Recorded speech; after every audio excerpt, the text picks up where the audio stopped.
Bueno, continuamos con los indicadores del ciclo de carbono. Una actividad pues muy importante de los microorganismos en el suelo es la descomposición de la materia orgánica. Los microorganismos son heterotróficos y dependen pues entonces de la energía del carbono que proporciona la fotosíntesis. Obviamente la materia orgánica del suelo se deriva en gran medida de las plantas superiores que consisten en celulosa, hemicelulosa y lignina. Por tanto, los indicadores del ciclo del carbono representan mediciones que tienen nivel ecosistémico. Un indicador es la respiración del suelo. La respiración del suelo es la oxidación biológica por medio de microorganismos de la materia orgánica para producir CO2 y agua. Las actividades metabólicas que llevan a cabo los microorganismos en el suelo pueden cuantificarse midiendo ya sea la producción de CO2 o el consumo de oxígeno. La medición de la concentración de CO2 es mucho más sensible porque la concentración del mismo en la atmósfera es solamente de 0.03%, mientras que la del oxígeno es del 20%. La medición de la respiración del suelo es una de las técnicas más antiguas, pero todavía aún es de las más utilizadas para cuantificar la actividad microbiana en los suelos. Esta se relaciona positivamente con el contenido de materia orgánica y a menudo también con la biomasa y la actividad microbiana. Las mediciones de respiración del suelo y se incluyen en la mayoría de las evaluaciones que se hacen de calidad del mismo.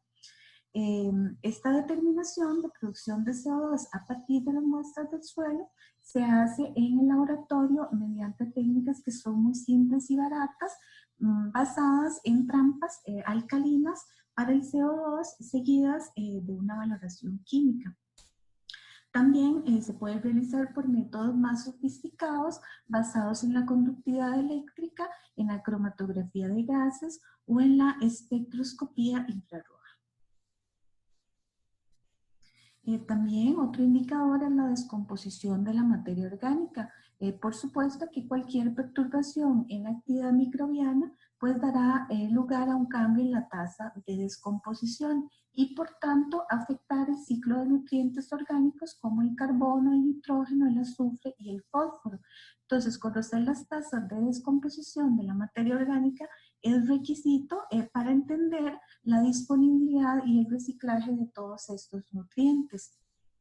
Las evaluaciones de las tasas de descomposición se basan en la incubación en el campo de diferentes tipos de material orgánico y su posterior evaluación. También se puede determinar las enzimas del suelo, ya que ellas son mediadoras directas para el catabolismo biológico de los componentes orgánicos y minerales del suelo. Entonces proporciona una evaluación significativa de las tasas de reacción de los procesos importantes que se llevan a cabo y están estrechamente relacionados con la materia orgánica, las propiedades físicas, la biomasa y la actividad microbiana. También nos pueden funcionar para evaluar o estimar las perturbaciones en el ecosistema, por ejemplo, suelos contaminados con metales pesados. Las mediciones de la reacción enzimática del suelo se basan generalmente en la adición de un sustrato artificial y soluble con una concentración que sea suficiente para mantener la reacción cinética en el orden cero, logrando así una tasa de reacción que sea proporcional a la concentración enzimática en el suelo. Luego la determinación de la enzima se hace por una reacción de coloración y una medición en espectrofotometría. Bueno, en esta tabla pueden observar algunas de las enzimas que se pueden evaluar dependiendo pues de lo que uno quiera enfocarse.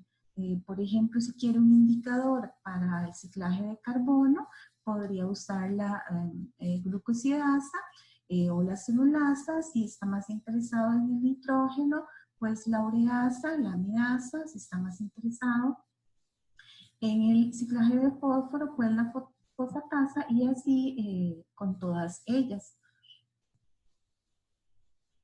También se pueden utilizar los indicadores del ciclo del nitrógeno, ya que todo el proceso de mineralización del nitrógeno, desde el orgánico hasta el nitrógeno gaseoso, es un proceso de ciclaje global que se realiza por vía microbiana. Este ciclo incluye la mineralización, la nitrificación, la denitrificación y la fijación biológica de nitrógeno. Entonces, también los indicadores del ciclo de nitrógeno proveen medidas a nivel de ecosistema. Se considera que la nitrificación es un parámetro más sensible que la mineralización, ya que solo un pequeño número de bacterias, las conocidas como nitrificantes, están involucradas en el proceso. La nitrificación se mide mediante la oxidación del amonio y se determina por medio de cromatografía de gases.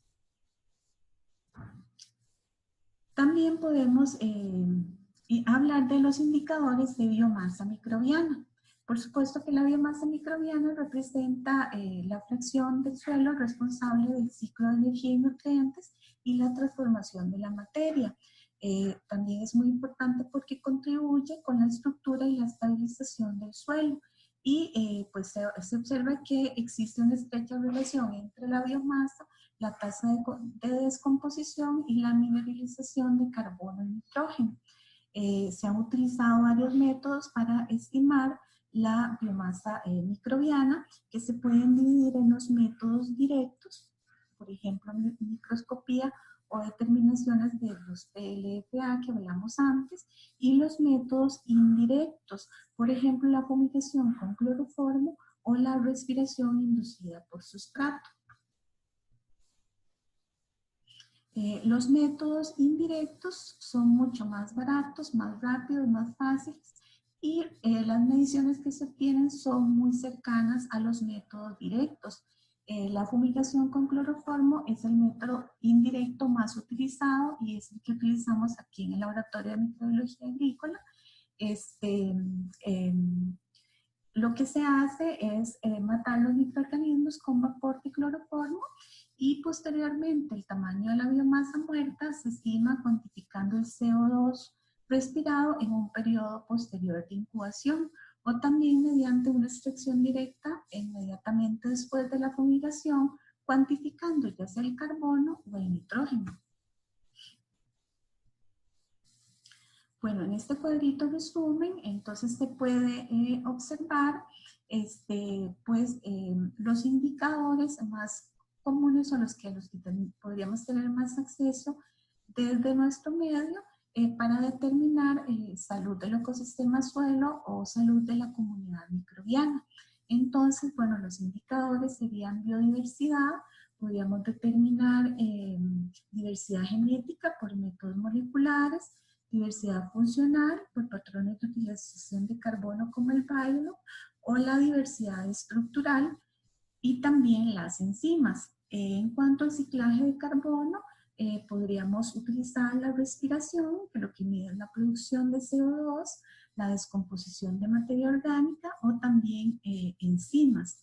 Para el ciclaje de nitrógeno podríamos medir la mineralización, la nitrificación, la denitrificación y la fijación biológica de nitrógeno. En cuanto a la biomasa microbiana, podríamos utilizar el método de fumigación con cloroformo, que lo que mide es el CO2 respirado. Para la actividad microbiana igualmente, la producción de CO2, solo que los métodos pues, son diferentes. También podríamos hablar como indicador de los grupos funcionales u otra especie clave. aunque no hemos hablado pues de ellos antes, son recuentos directos de crecimiento sobre medios selectivos, donde se podría, por ejemplo, determinar los solubilizadores de fósforo, los fijadores de nitrógeno, los lactobacilos, las levaduras u otros grupos funcionales. Sin embargo, también está limitado por la capacidad de crecer de los microorganismos en medios artificiales. Bueno, ya como para ir concluyendo, vamos a ver algunas consideraciones prácticas durante el establecimiento de un monitoreo de la calidad y salud del suelo. Por supuesto que existen limitaciones en aspectos que tienen que ver, por ejemplo, con el número mínimo de indicadores, el número de datos para cada indicador, la variabilidad del suelo y la intensidad del muestreo. Estas consideraciones son tanto prácticas como económicas. También es necesario una normalización o estandarización de los procedimientos para la evaluación. En cuanto a la variación espacial y temporal, puede ser muy grande para los indicadores microbianos, ya que puede variar con la actividad, con la humedad del suelo, con la cantidad de nutrientes disponibles. Entonces, esto tiene que ser considerado para seleccionar los indicadores utilizados. Esta variabilidad a menudo pues limita la capacidad de cuantificar con precisión las poblaciones microbianas y los procesos realizados por ellos en el suelo. Se necesita una estrategia de muestreo que incluya planes para la selección de sitios, los métodos de muestreo, la frecuencia de muestreo, el tratamiento que se le va a dar a las muestras, y entonces se convierte en el mayor desafío reducir el número de muestras a un nivel tal que sea aceptable para la producción científica y también para contemplar la variación espacial y temporal. Es necesaria también la estandarización de los muestreos y los métodos para obtener resultados que sean comparables en función del tiempo y de la ubicación, ya que los programas de monitoreo del suelo pueden tardar muchos años y aglutinar diferentes personas y diferentes laboratorios. Es importante saber que la fase de muestreo es una de las fuentes que introduce más error y que existen normas internacionales para los procedimientos de muestreo que incluyen la recolección, la manipulación y el almacenamiento, y también para el pretratamiento del suelo. Bueno, es necesario evaluar e interpretar los datos, y esto es de gran importancia, ya que los resultados de esos datos pueden ser utilizados para la toma de decisiones políticas sobre estas estrategias de gestión ambiental, y es necesario entonces que estos datos tengan resultados que se puedan ser interpretables. Muchas veces se hacen índices de calidad y salud del suelo. Un índice es la integración de varias medidas microbianas, en este caso, en un solo número, sopesando las medidas individuales entre sí. Esto da como resultado entonces un índice que es de un solo dígito o un porcentaje. Las herramientas estadísticas que existen ahora multivariables simplifican la interpretación de la gran cantidad de datos, el resultado de estos estudios, y se pueden utilizar en el desarrollo de un índice. También algunas veces se puede pensar en valores de referencia para definir los índices.